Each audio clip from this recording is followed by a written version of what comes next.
Hello दोस्तों, कैसे हैं आप सभी लोग। आज की वीडियो में हम पढ़ने वाले हैं क्लास 12th की फिजिक्स का पहला लेक्चर। और इस लेक्चर में हम पढ़ने वाले हैं इलेक्ट्रिक चार्जेस एंड फील्ड। तो इसका पहला लेक्चर होने वाला है और मैं स्टार्टिंग से फिजिक्स पढ़ाने वाला हूँ क्लास 12th की। ठीक है, एक एक करके हम टॉपिक देखने वाले हैं, बहुत ही डीपली हम चीज़ों को समझने वाले हैं और बहुत ही सिंपल से लेके बहुत ही हाई लेवल तक मैं आपको समझाने वाला हूँ। ठीक है, सबसे पहले हम बात करते हैं इलेक्ट्रिक चार्ज की। ठीक है, सबसे पहले आता है इलेक्ट्रिक चार्ज। तो इलेक्ट्रिक चार्ज क्या होता है, सबसे पहले ये डेफिनेशन हमें देखनी पड़ेगी। इलेक्ट्रिक चार्ज होती है, it is a fundamental quantity. Fundamental quantity. ठीक है, तो चार्ज हमारे पास कैसी क्वांटिटी है, फंडामेंटल क्वांटिटी। अब बात आती है भैया फंडामेंटल क्वांटिटी क्या होती है। जब हम फंडामेंटल क्वांटिटी के बारे में समझ जाएंगे तो हमें समझ आ जाएगा कि इलेक्ट्रिक चार्ज क्या होता है। फंडामेंटल क्वांटिटी होती है ऐसी क्वांटिटी जिसके अंदर हम बता नहीं सकते कैसी है विदाउट कॉज।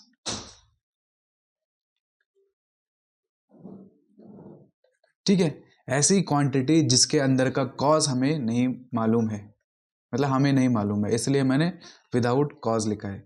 तो विदाउट कॉज अगर कोई हमारे पास क्वालिटी है तो उसको हम बोल देंगे फंडामेंटल क्वांटिटी। जैसे मेरे पास एक ऑब्जेक्ट है, इसका मास है m। अब ये मास क्यों है इसके अंदर नहीं पता, तो हमारे पास ये जो मास है ये भी होती है फंडामेंटल क्वांटिटी, और इलेक्ट्रिक चार्ज भी हमारे पास क्या होती है, फंडामेंटल क्वांटिटी। ठीक है, तो आई होप आपको समझ में आ गया होगा। तो इलेक्ट्रिक चार्ज एक क्वांटिटी है, सॉरी प्रॉपर्टी आएगा यहाँ पे, क्वांटिटी की जगह क्वांटिटी या प्रॉपर्टी दोनों बोल सकते हैं। फंडामेंटल प्रॉपर्टी या क्वांटिटी, ऐसी प्रॉपर्टी जिसके अंदर का कॉज हमें नहीं पता है उसको बोलते हैं फंडामेंटल क्वांटिटी। तो अगर किसी बॉडी के पास मास है तो ये भी कैसी क्वांटिटी है, सॉरी कैसी प्रॉपर्टी है, फंडामेंटल प्रॉपर्टी है। इसके बाद बात आती है इलेक्ट्रिक चार्ज के टाइप्स। ठीक है, टाइप्स। तो टाइप्स कितने होते हैं, दो टाइप्स होते हैं, एक होता है पॉजिटिव, एक होता है नेगेटिव। और ये पॉजिटिव नेगेटिव आपस में अट्रैक्ट करते हैं, पॉजिटिव पॉजिटिव रिपल करते हैं, ये बात तो आपने सुनी होगी। ठीक है बच्चों, बच्चों नहीं बोलूँगा, स्टूडेंट्स। ठीक है स्टूडेंट्स, तो आगे बढ़ते हैं। इसके बाद हमें देखना है बहुत ही important topic, quantization of charge. Quantization of charge.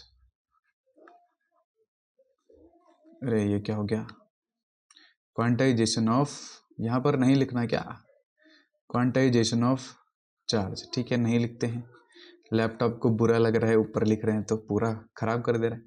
तो क्वांटाइजेशन ऑफ चार्ज, क्वांटाइजेशन क्या होता है, सबसे पहले क्वांटाइजेशन का मतलब समझो। क्वांटाइजेशन मतलब होता है available in fixed amount, available in fixed amount. कोई भी चीज़ अगर हमारे पास फिक्स्ड अमाउंट में होती है तो उसको हम बोलते हैं क्वांटाइज्ड। जैसे आप दुकान से पेन लेने जाओगे तो आप बोलोगे भैया एक पेन दे दो, दो पेन दे दो, तीन पेन दे दो, आधा पेन दे दो, ऐसा तो नहीं बोलोगे, आधा पेन जैसा कुछ होता नहीं है। तो हम क्या बोल सकते हैं कि पेन क्या है, क्वांटाइज्ड हैं। तो पेन क्या है, क्वांटाइज्ड।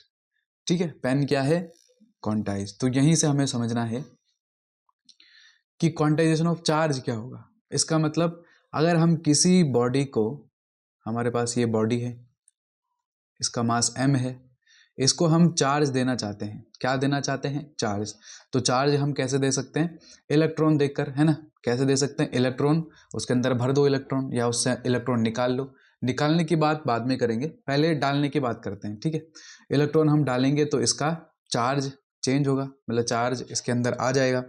ठीक है, तो यहाँ पर हमें क्या ध्यान रखना है कि हम या तो एक इलेक्ट्रॉन दे सकते हैं, या तो दो इलेक्ट्रॉन दे सकते हैं, या तो तीन इलेक्ट्रॉन दे सकते हैं, या तो चार इलेक्ट्रॉन, या 5 6 7 8।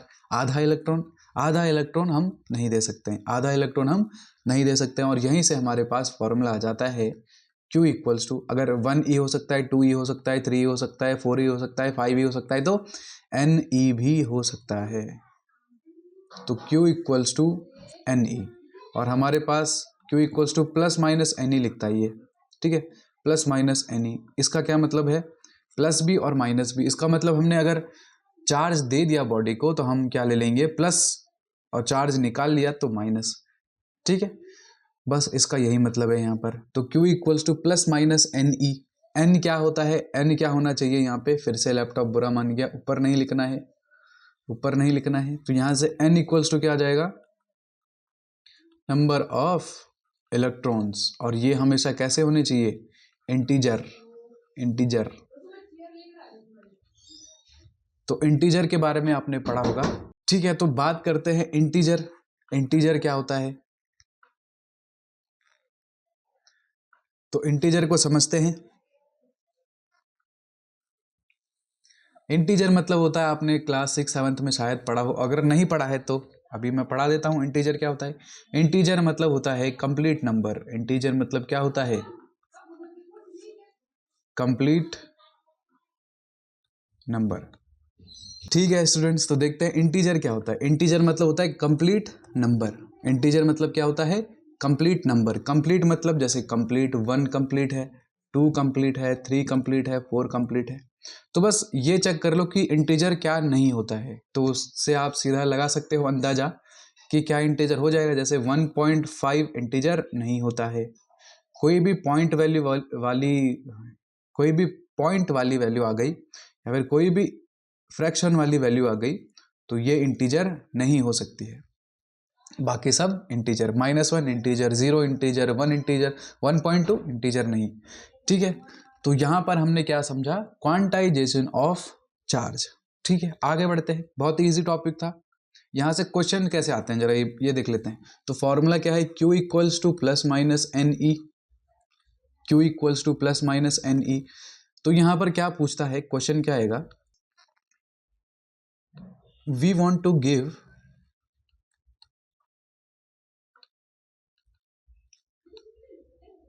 चार्ज टू अ बॉडी, ठीक है। हम एक बॉडी को चार्ज देना चाहते हैं, ठीक है, और वो चार्ज है Q equals to 1.6 into 10⁻⁻20 coulomb, ठीक है। बाय द वे, जो चार्ज की यूनिट होती है, यहाँ पर मैंने यूनिट नहीं बताई ना, यहाँ पर यूनिट भी लिख लेते हैं इस वाले पॉइंट में। यहाँ पर यूनिट क्या होती है चार्ज की, चार्ज की यूनिट होती है ओम ओम नहीं होती है, क्या होती है, कूलम। चार्ज की यूनिट क्या होती है, कूलम C। ठीक से नहीं बना,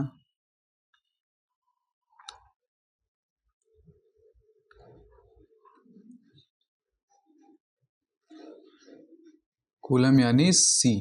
छिछी क्यों नहीं बन रहा C, तो यूनिट होती है C यानी कूलम, ठीक है। तो यहाँ से अब फॉर्मूले में जरा देखते हैं। जब फॉर्मूले में आएंगे तो Q इक्वल्स टू क्या होता है, NE। तो 1.6 इंटू 10⁻⁻20 कूलम चार्ज है। तो हमें ये देखना है कि ये चार्ज हम किसी बॉडी को दे सकते हैं कि नहीं। तो ये वैल्यू यहाँ पर पुट कर देंगे, ठीक है। पुट करने के बाद N की वैल्यू निकालेंगे। N की वैल्यू अगर इंटीजर आएगी तो मतलब दे सकते हैं, इंटीजर नहीं आएगी तो मतलब नहीं दे सकते हैं। तो हमने, और हाँ, हमने एक और बात नहीं बताई है, E। यहाँ पर E की वैल्यू क्या होती है, E की वैल्यू होती है charge of 1 electron, charge in 1 electron. Notes मेरे साथ ही बनाइएगा, काफ़ी ठीक रहेगा अगर मेरे साथ आपने नोट्स बनाए तो, ठीक है। इलेक्ट्रॉन, तो E का मतलब है चार्ज ऑन 1 इलेक्ट्रॉन। एक इलेक्ट्रॉन में कितना चार्ज होता है, इसका ये मतलब है E। तो E की वैल्यू कितनी होती है, 1E। तो हम किसकी वैल्यू निकालेंगे, 1E की। 1 इलेक्ट्रॉन में कितना चार्ज होता है, तो 1.6 इंटू 10⁻⁻19 कूलम। और ये माइनस में आता है, माइनस में क्यों, क्योंकि इलेक्ट्रॉन कैसा चार्ज है, नेगेटिव चार्ज है, ठीक है। अब इसके बाद इस क्वेश्चन को हमें करना है, हमें निकालना है कि इतना क्यू हम दे सकते हैं कि नहीं। तो क्यू की वैल्यू पुट कर दो, 1.6 into 10⁻⁻20 coulomb equals two plus minus NE। N कितना है हमें नहीं पता है, E कितना है, E है 1.6 इंटू 10⁻⁻19 कूलम।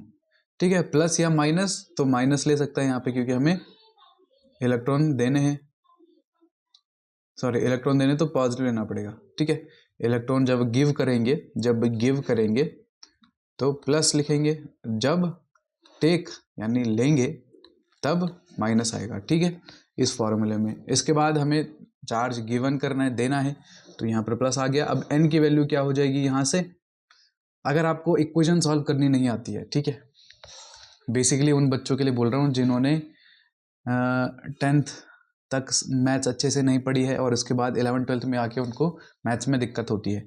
तो मेरी पिछली वीडियोस हैं जिसमें मैंने सिंपल कैलकुलेशन सिखाई है, सिंपल लीनियर इक्वेशन कैसे सॉल्व करते हैं, और मैं उन बच्चों के लिए बता रहा हूँ जो काफ़ी मतलब जिनका बैकग्राउंड काफ़ी ऐसा रहा कि वो पढ़ नहीं पाए। ठीक है, तो वो सिंपल लीनियर इक्वेशन, ट्रिग्नोमेट्री में कैसे क्या क्वेश्चंस आते हैं, सॉल्व होते हैं, डिवाइड कैसे करते हैं, कुछ ऐसे फॉर्म्स होते हैं जहाँ पर डिवाइड करने में बच्चे फंसते हैं, तो वो मैंने सिंपल कैलकुलेशन की एक सीरीज़ बनाई है, 2 वीडियोज़ है उसमें बस, तो आप वो देख सकते हैं। तो यहाँ से n की वैल्यू क्या आ जाएगी, ये इसके साथ मल्टीप्लाई में है तो उधर जाके डिवाइड में, तो 1.6 इंटू 10⁻⁻20 अपॉन में नीचे आएगा 1.6 इंटू 10⁻⁻19। ठीक है, तो इसके बाद 1.6 मर गया, क्या बचा 10⁻⁻20, और ये पावर ऊपर आएगी। ठीक है, ये पावर ऊपर आएगी, एक्सपोनेंट्स आपने पढ़ा होगा 6th-7th में, अगर नहीं पढ़ा तो यहाँ पर देख लो कि अगर हम नीचे से कोई पावर ऊपर लाते हैं तो उसका साइन चेंज हो जाता है, तो 10⁻⁻19 है, ऊपर जाएगा तो 10⁻+ 19 हो जाएगा। ठीक है, और ये रूल आपको याद आ रहा होगा, 2 ही रूल हैं बस, a की पावर m इंटू b की पावर, सॉरी b नहीं आएगा यहाँ पर, दोबारा a आएगा,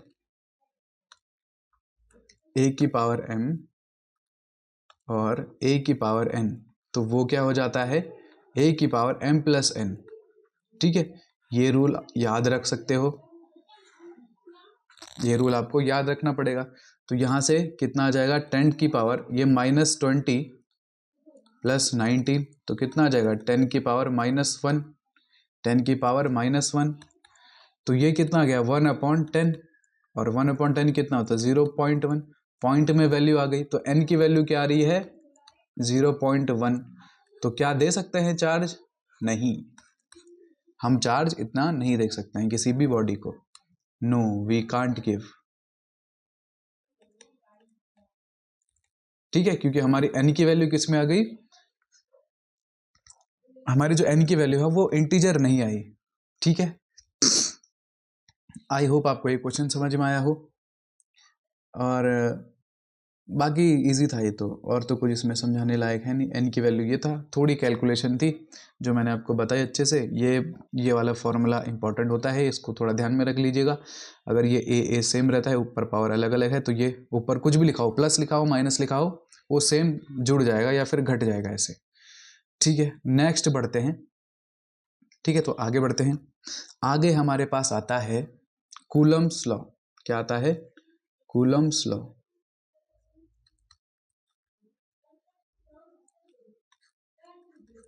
ठीक है, कूलम्स लॉ, ये क्या होता है, अगर हमारे पास 2 चार्ज हैं, हमारे पास 2 चार्ज हैं, इस चार्ज को मैंने बोला Q1, इस चार्ज को मैंने बोला Q2, और इन दोनों के बीच का डिस्टेंस है R, इन दोनों के बीच का डिस्टेंस है R। तो इनके बीच में अगर ये दोनों पॉजिटिव होंगे तो रिपल्शन लगेगा, एक पॉजिटिव एक नेगेटिव होगा तो अट्रैक्शन होगा। इसी फोर्स को कूलम ने कैसे समझाया कि force is proportional to Q1 and to Q2। ठीक है, multiplication of 2 charges, force is proportional to the multiplication या प्रोडक्ट ऑफ 2 चार्जेस, और force is proportional to 1/r²। ठीक है, अब अगर इसका स्टेटमेंट आपको लिखना है तो आप लिख सकते हो, the force is proportional, the attraction or repulsion force between 2 charges is proportional to multiplication or product of 2 charges and inversely proportional to square of distance between 2 charges। ठीक है, तो ये डेफिनेशन जो मैंने अभी बोली वो आप लिख सकते हैं। ठीक है, और अगर नहीं सुनी तो एक बार पीछे करके फिर से देख लीजिए। इक्वेशन नंबर 1 ये हो जाएगी, इक्वेशन नंबर 2 ये हो जाएगी, और यहाँ से दोनों अगर मैं एक साथ में लिखूँ दोनों को, तो Q1 Q2 by are square, तो यहाँ से F इक्वल्स टू क्या आ जाएगा, अब एक कांस्टेंट आ जाता है के Q1 Q2 upon R square, के Q1 Q2 upon R square. तो ये हमारा आ गया फोर्स का एक्सप्रेशन। ये क्या है हमारी कूलम फोर्स। कूलम फोर्स, इसकी यूनिट क्या होगी, यूनिट, अगर इसकी यूनिट हम देखें तो यूनिट क्या होती है इसकी, फोर्स है, तो फोर्स की क्या हो जाएगी, न्यूटन, न्यूटन एन। ठीक है, तो आई होप आपको इतनी बात समझ में आ गई होगी। बहुत ही इजी सा ये है कंसेप्ट है कूलम लॉ का। इसके बाद हाँ, अब जरा के को समझते हैं, है ना। के क्या होता है, के हमारे पास होता है डाई इलेक्ट्रिक कांस्टेंट। क्या होता है, डाई इलेक्ट्रिक कांस्टेंट। ठीक है, डाई इलेक्ट्रिक मतलब अलग अलग मीडियम के लिए अलग अलग, उसको क्या बोलेंगे, डाई इलेक्ट्रिक। इसको क्या बोलते हैं, डाई इलेक्ट्रिक कांस्टेंट, या फिर शायद मैं इसका नाम भूल रहा हूँ, इसका नाम मैं कल या फिर अगली क्लास में मैं कंफर्म करूंगा। ठीक है, पर अभी आप डाई इलेक्ट्रिक कांस्टेंट लिख सकते हैं। और के की वैल्यू क्या होती है, के का जो वैल्यू होता है वो होता है 1/4 pi epsilon not, 1/4 pi epsilon not. अब यहाँ पर ये जो एप्सिलॉन नॉट है हमें ये भी समझना पड़ेगा। तो सबसे पहले के की वैल्यू क्या आई, 1/4 पाई एप्सिलॉन नॉट। अगर ये जो दो हमारे पास चार्जेस हैं, ये अगर एयर में या फिर वैक्यूम में रखे हैं, तो इनका के क्या हो जाएगा, 1/4 पाई एप्सिलॉन नॉट। ये कहाँ पर रखे हैं, अगर वैक्यूम में। तो मैं अगर फोर्स का फॉर्मूला लिखूं तो क्या आ जाएगा, 1/4 pi epsilon naught Q1 Q2 upon R square. ठीक है भाई, अब यहां से कंसेप्ट बनना जरा स्टार्ट करते हैं। कंसेप्ट बनना यहां से स्टार्ट हो जाएगा। एप्सिलॉन नॉट आया, इसका मतलब ये force between charges, charge between charges in vacuum, या फिर एयर को भी हम यहाँ पर मान लेते हैं, एयर और वैक्यूम दोनों के लिए हम ये अज्यूम कर लेते हैं। ठीक है, एप्सिलॉन नॉट। अब क्या होगा, के की वैल्यू चेंज होती है हर मीडियम में। ठीक है, के की वैल्यू चेंज होती है हर मीडियम में। तो अगर मीडियम हम रख दें 1/4 pi epsilon M, epsilon M. अभी मैं बात करूंगा ये एप्सिलॉन नॉट क्या है, इसके बारे में भी मैं बात करूंगा। तो के की वैल्यू 4 पाई एप्सिलॉन एम हो जाएगा, किसके लिए, अगर फोर्स कहां पर हो, force between charges in any medium, in any medium. ठीक है, किसी भी मीडियम में हमारे पास अगर के की वैल्यू पूछेगा तो वो होता है 1/4 पाई एप्सिलॉन नॉट। ठीक है, अब जरा एप्सिलॉन के बारे में बात करते हैं। एप्सिलॉन, एप्सिलॉन क्या होता है, इसका नाम क्या है, एप्सिलॉन। इसको बोलते हैं परमिटिविटी, परमिटिविटी ऑफ मीडियम। ठीक है, ये क्या है, permittivity of medium, permittivity of medium, epsilon M, sorry epsilon M, इसको एप्सिलॉन बोलेंगे। और ज़्यादातर हम लिख देंगे नीचे कौन सा हम मीडियम ले रहे हैं। नॉट लिखा है इसका मतलब ये वैक्यूम है या फिर एयर है। अगर एम लिखा है तो किसी न किसी मीडियम का ये होगा। ठीक है, किसी न किसी मीडियम का ये होगा। इसको क्या बोलते हैं, क्या बोलते हैं, परमिटिविटी ऑफ मीडियम। ठीक है, इसका काम क्या है, इसका काम क्या है, इसका काम क्या होगा, to decrease, to decrease the force of attraction between charges. इसका काम क्या है, ये डिक्रीज करता है फोर्स को, डिक्रीज करता है फोर्स को। कैसे, देखो यहाँ पर एप्सिलॉन था, है ना, अगर मैं सीधे एप्सिलॉन एम लिखूं, अगर मैं फोर्स की वैल्यू एप्सिलॉन एम लिखूं, जैसे force equals to 1/4 pi epsilon M करके मैं लिखूं Q1 Q2 upon R square, ये मल्टीप्लाई है, ठीक है, कंफ्यूज मत होना, ये क्या कर दिया, डॉट सा क्यों बना दिया, मल्टीप्लाई है वो।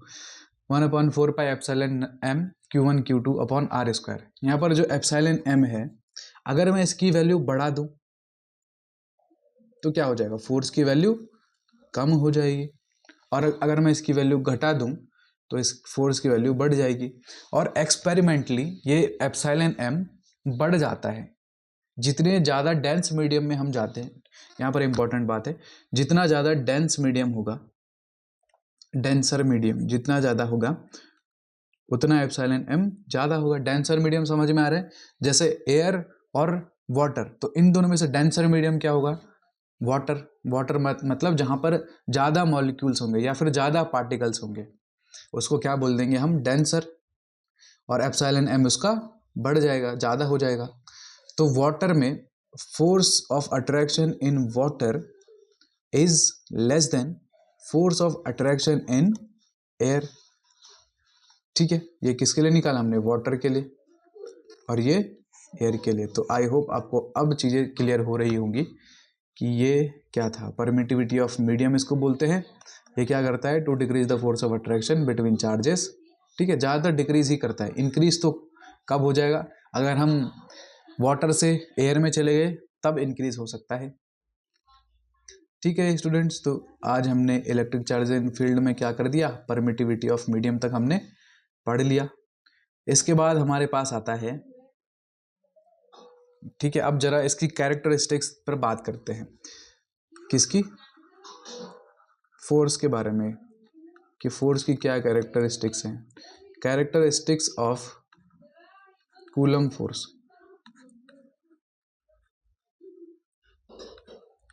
कूलम्स फोर्स, कैरेक्टरिस्टिक क्या होगी, तो पहली कैरेक्टरिस्टिक इसकी ये होती है, it acts along, it acts लिख ही लेता हूं ये, it acts along line joining centre of two charges. दो चार्जेस के सेंटर को ज्वाइन कराने वाली लाइन के अलोंग ये लगता है, ये दोनों सेंटर हैं, ठीक है, और ये हमने बना दिया लाइन ज्वाइनिंग सेंटर, और इसी के अराउंड ये फोर्स लगेगी, या तो अट्रैक्शन की लगेगी या तो रिपल्शन की लगेगी। ठीक है, पहला कैरेक्टरिस्टिक इसका ये है। दूसरा कैरेक्टरिस्टिक क्या होगा, इट कैन अट्रैक्टिव, और ये तो आपको पता है, इट कैन अट्रैक्टिव और रिपल्सिव, अट्रैक्टिव और रिपल्सिव। ठीक है, इसके बाद हम थर्ड देखेंगे, तो थर्ड क्या होगा, थर्ड क्या हो सकता है, it is a central force, it is a central force. ये कैसी फोर्स है, सेंट्रल फोर्स है। जैसे हमारे पास ये अगर चार्ज है, ये दूसरा चार्ज है, तो ये चार्ज इसको अपने सेंटर की तरफ खींचेगा, इस तरफ भी खींच सकता था, इस तरफ भी खींच सकता था, पर खींचेगा कैसे, अपने सेंटर की तरफ। ठीक है, खींचने के लिए ऊपर भी खींच सकता है, नीचे भी खींच सकता है, आगे से भी खींच सकता है, पर एक खींचता किस तरफ है, सेंटर की तरफ। या फिर रिपल भी किस तरफ करता है, सेंटर के अलोंग रिपल करता है।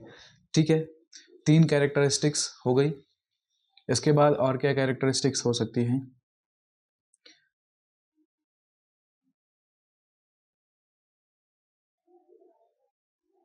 ठीक है, तो इसकी तीन ही कैरेक्टरिस्टिक्स हो सकती हैं। अब जरा बात करते हैं ग्रेविटेशनल फोर्स की। ठीक है, किसकी बात करेंगे अब, ग्रेविटेशनल फोर्स की।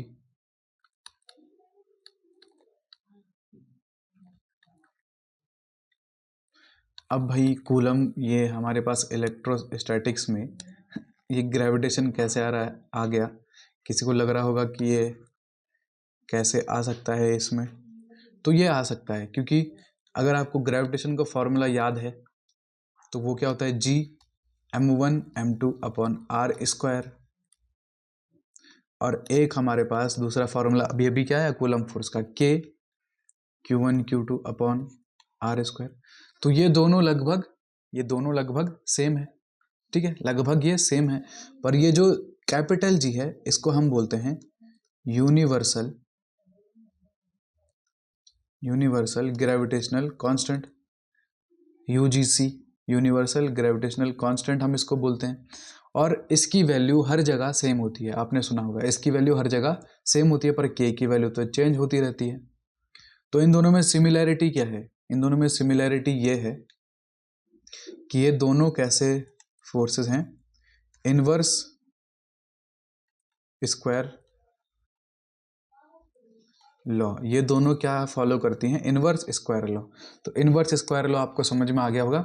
इनवर्स मतलब उल्टा, स्क्वायर मतलब ये रेडियस का स्क्वायर हो रहा है, तो इनवर्स में स्क्वायर लॉ, ठीक है, तो इसको इनवर्स स्क्वायर लॉ बोलते हैं। तो इनवर्स स्क्वायर लॉ में ये दोनों सिमिलर आ जाते हैं, जैसे जैसे रेडियस बढ़ती रहेगी फोर्स की वैल्यू कम होती रहेगी, ठीक है। और क्या बात होगी इन दोनों में से, इसको मैं एफ सी बोल दूं, इसको मैं एफ जी बोल देता हूं। तो यहां पर आपको एक चीज याद रखनी है, F C is much much much greater than F G, ठीक है। हमारे पास जितने रेडियस में, मतलब दो रेडियस है हमारे पास, मान लेते हैं एक रेडियस है यह R1 और एक रेडियस है दूर दूर, बहुत दूर R2, और सेम जगह पर हम मासेस और चार्जेस रखेंगे। तो हमने पहले M1 मास रखा, M2 मास रखा, यहाँ पर M1, यहाँ पर M2, यहाँ पर हमने फोर्स की वैल्यू कैलकुलेट करी, वो है Fg1, और यहाँ पर हमने फोर्स की वैल्यू कैलकुलेट करी Fg2, और फिर हमने यहाँ पर मासेस भी रख दिए, सॉरी चार्जेस Q1 Q2, और यहाँ पर Q1 Q2। तो यहाँ पर हम जो कूलम फोर्स निकालेंगे Fc1, और यहाँ पर जो Fc2 निकालेंगे, ये बहुत ही बड़ी हो जाएगी, किससे? ग्रेविटेशनल फोर्स से। और ये एक्सपेरिमेंटली प्रूव्ड है कि, मतलब रेडियस पर बोल रहा हूँ मैं, ठीक है, जैसे हम दो मासेस को रेडियस पर रखें, फिर दो चार्जेस को रेडियस पर रखें, एक ही रेडियस पर, ऑब्वियसली अगर ग्रेविटेशनल फोर्स को बहुत बड़ी रेडियस हो और बहुत बड़े बड़े मासेस हो तो वो कूलम फोर्स से छोटा होगा, मुझे पता ही है। पर अगर हम सेम रेडियस पर दो मासेस के बीच में फोर्स देखें और दो चार्जेस के बीच में फोर्स देखें, तो उस टाइम पर जो हमारे पास कूलम फोर्स होगी वो सबसे ज़्यादा होती है, ठीक है। तो आई होप आपको समझ में आ गया होगा इतने तक, ये ग्रेविटेशनल फोर्स के साथ इसका कंपैरिजन था, ठीक है। तो यहाँ पर बस हमें ये चेक करना था, मतलब ये देखना था कि F C is much much much greater than F G. अब एक बात और जो 1 नंबर क्वेश्चन में आ जाता है कभी कभी, कि अगर किसी बॉडी के पास मास है तो उसके पास चार्ज हो सकता है या नहीं। तो अगर किसी बॉडी के पास मास है तो उस पर चार्ज हो भी सकता है और नहीं भी हो सकता है, ठीक है। अगर किसी बॉडी के पास मास है तो उसके पास चार्ज हो भी सकता है और नहीं भी हो सकता है। पर अगर किसी बॉडी के पास मास नहीं है तो उसके पास चार्ज भी नहीं हो सकता है। चार्ज होने के लिए मास होना बहुत ही ज़्यादा इम्पोर्टेंट है, ठीक है। चार्ज होने के लिए मास होना बहुत ही ज़्यादा इम्पोर्टेंट है। तो ये 1 मार्क्स में क्वेश्चन आ सकता है। आई होप आपको ये चीज़ समझ में आ गई होंगी। तो काफ़ी इजी सा लेक्चर था ये, बिल्कुल इंट्रोडक्शन आज हमने करा। कल हम करेंगे vector form of Coulomb's law, ठीक है स्टूडेंट्स। तो कल के लेक्चर में मिलते हैं, तब तक के लिए टाटा बाय बाय।